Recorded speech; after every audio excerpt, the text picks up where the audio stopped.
Atos 2:8, 26 a 27 diz assim: O anjo do Senhor disse a Felipe: Apronte-se e vá para o sul, pelo caminho que vai de Jerusalém até a cidade de Gaza.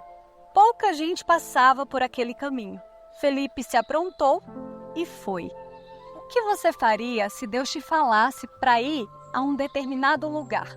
Aliás, o que você faria se esse lugar não fosse tão convencional assim, não fosse tão conhecido, as pessoas nem sequer tivessem ouvido falar direito?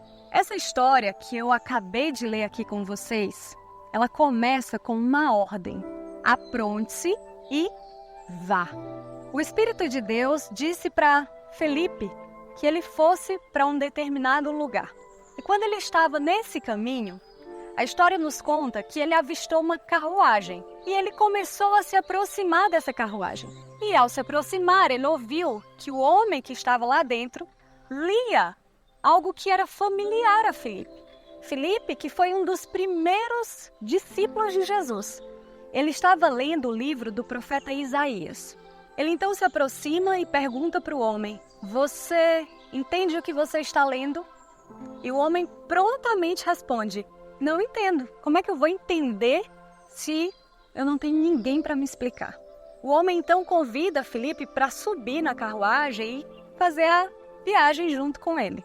Eles começam então a conversar sobre aquilo que ele estava lendo. Felipe então conta para aquele homem que aquela pessoa de quem Isaías se referia era Jesus Cristo. E ele já havia vindo, morrido e ressuscitado. Ele era o Filho de Deus. Num determinado momento do caminho, a história conta que o homem avistou um pouco de água. E ele diz para Felipe: Será que você pode me batizar? Felipe então batiza aquele homem e concretiza a decisão daquele etíope ao crer que Jesus Cristo era realmente o Filho de Deus. Deus levou Felipe para outro lugar. Mas a história termina dizendo que, embora aquele homem seguisse viagem agora, sozinho, ele seguia com o coração muito feliz pela boa notícia que ele havia recebido de Felipe. Você percebeu quanto esforço foi feito por um único homem, por uma única pessoa? Deus muda de rota por você. Ele faz questão de responder às suas inquietações, de sanar as suas dúvidas, de atender às suas orações. Ele faz questão de te salvar. Se nós pudéssemos ver tudo o que acontece, nós veríamos que Deus já mudou a rota de muita gente só para irem ao nosso encontro e nos fazerem saber que Deus nos ama de verdade. Mas tem outra coisa que essa história nos faz identificar. Deus também nos convida a mudar de rota todas as vezes que houver alguém precisando ouvir dele através de nós. Eu gosto sempre de fazer a seguinte oração: Senhor, por favor, me usa do teu jeito. A hora que o Senhor quiser, saiba que o Senhor pode contar comigo.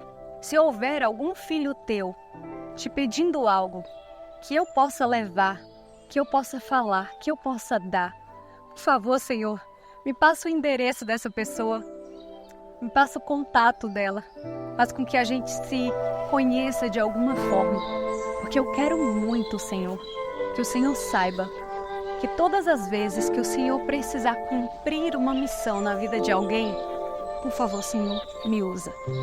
Eu te convido a fazer essa mesma oração. Eu te convido a ser um instrumento nas mãos de Deus, assim como Felipe foi na vida daquele homem. Que Deus nos use, que Deus nos capacite e que Deus te abençoe para isso.